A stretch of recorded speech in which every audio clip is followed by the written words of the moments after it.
welcome to my channel, AB Make It Artwork, where we do what we do to make that artwork for you. And if you're new to my channel, maybe hit that subscribe button, join the AB Creative Crew. We do sketchy art things. Now, if you saw my previous video, you know that I am doing Huevember, and I'm following a friend's prompt list for Lorevember, in which a lot of the prompts are related to fantastical or mythological creatures, and different lores, different backgrounds all around, and just pick and choose what I want to do, and I do those prompts throughout the month.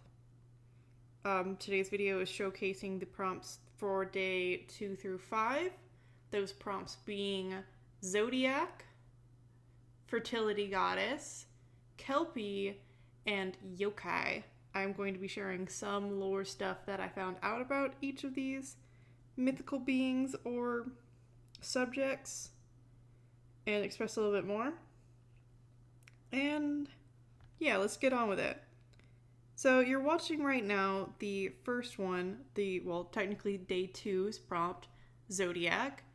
And specifically what Zodiac stands for or represents is the celestial region in which the signs for your horoscopes, usually those celestial bodies, stay in.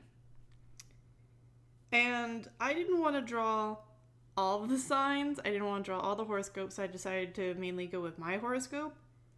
And I actually found out some really cool stuff about the Capricorn, its symbolism, and some of its old mythology. So there's sort of an evolution of what we know to be the Capricorn and what it means and symbolizes. And there's 3 different sources as far as lore and whatnot. And those sources come from early Sumeria, think Mesopotamian Sumeria, some Babylonian lore, and also some Roman Greek lore. We're going to ramble on about this a lot. With the earliest sort of information from Mesopotamian Sumeria, what we know to be Capricorn was actually associated with Saturn and the god Enki, which Enki was considered to be the supreme being of Metropolis Eridu, I might say these wrong, and is the god of artisanship, water, salt water, lake water, intellect, and creative activity. So you could say that, in a sense, it was a mercantile sort of deity for wealth and good fortune. And this eventually evolved into and integrated into Babylonian lore and refers to the Capricorn as the antelope of the sea instead of being a goat-fish hybrid. And it's thought that in this embodiment, Ea or A, I don't know how to say the name exactly, it's an E and an A, and is perceived to be a creature that came from the bottom of the ocean to the surface world in order to share the knowledge of the gods with human beings. And that's sort of where I think the knowledgeable intelligence aspect feature comes in, as the Capricorn being an entity surfacing from depths of hidden ambiguity of water to just share information. Now, the third and final source where we get our main imagery of the goat-fish hybrid comes from the whole Zeus mythos of him being raised possibly by a goat-tending nymph or an actual goat. But Greek mythos is always changing, very varied, and it's mainly from there that we get the whole constellation of Capricorn, which I thought that was very interesting. I don't know, these are all little tidbits. By the way, links to sources for all the mythology and lore will be in the description down below. Now, here we have the Fertility Goddess that you'll be seeing that I drew for day 3. And when it came to doing the Fertility Goddess, it was sort of by accident, because I was initially going to do Pantheon, something like that, which was also God, and I decided to go with a Celtic goddess instead, And I just found out by happenstance that she was a fertility goddess. So happy accidents. Happy accidents all around. So some things that you should know about Epona is that she is the patron goddess of horses, ponies, mules, and donkeys. So everything equestrian, you would worship Epona for. And Epona was primarily worshipped by Celts, mostly those of the Germanic area. So they say that she's a Gallo-Roman goddess because she was one of the few Celtic goddesses that was primarily worshipped in Rome. And some symbolism that you will often see with Epona is the patera, which is a clay serving dish, the cornucopia, which is a sort of horn goblet that symbolizes wealth and vitality, ears of grain, and foals, which I had to double check what a foal was. It's a horse that's about a year old.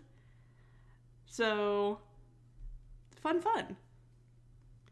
I don't exactly know where the whole ideal that you would worship her for fertility comes from, but it might actually be more specifically the fertility of lands or horses to produce strong foals, like for their mares to produce strong foals.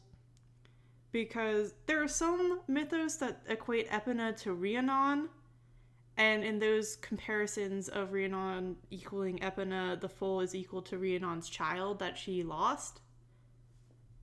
But this doesn't entirely hold up because in the Roman Gallo mythos, Epona was a celibate goddess who just tended to horses a lot more than people.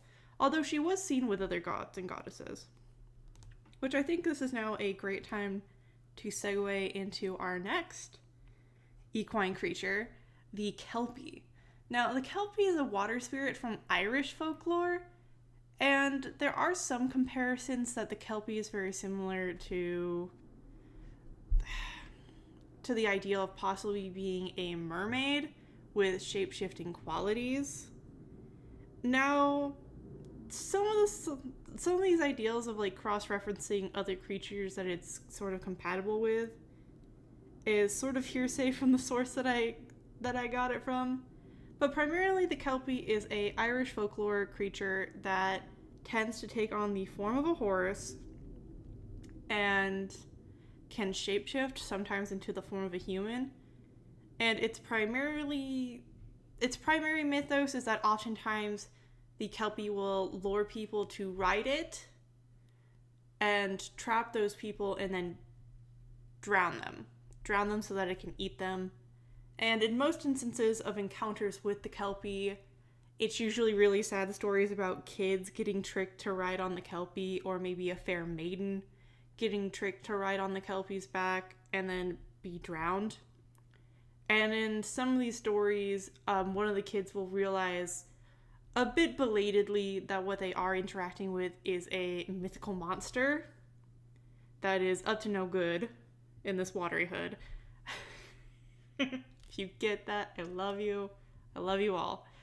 And this child that realizes belatedly when their hand is stuck on the Kelpie, has usually to cut off either fingers or cut off their entire hand in order to escape the drowning and death that the Kelpie has in store.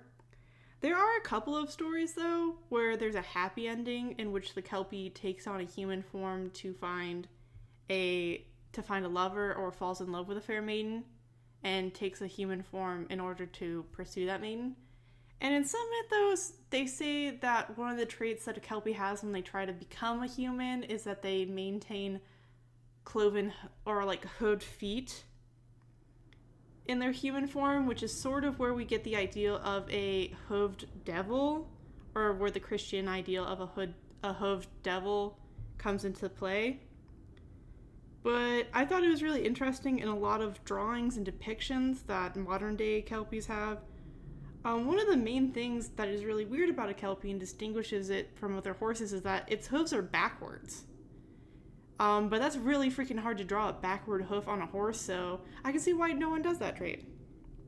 Now, last but certainly not least, we have Yokai. And when it came to yokai, it's technically a classification of different spirits in Japan.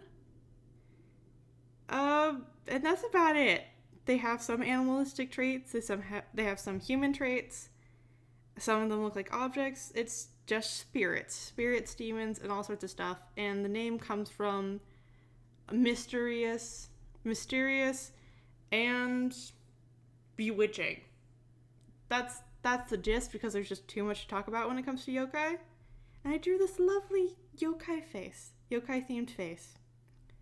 If you want to follow me on any of my other social media, I have a DeviantArt, I have a Twitter, a Tumblr, and Instagram. I primarily post on Instagram, but I have been posting a lot on my DeviantArt with all of the Huevember prompts I've been doing. I'm also part of a Huevember group, Huevember 2018 group, because it's pretty cool. We do cool stuff. I don't know. Everyone has some really great stuff. But I hope that you enjoyed this video and some of the folklore and myths that you learned about today. And if you want to read up more, links in the description down below. As always, make sure to do what you do to make that artwork for you. Lots of love. Bye.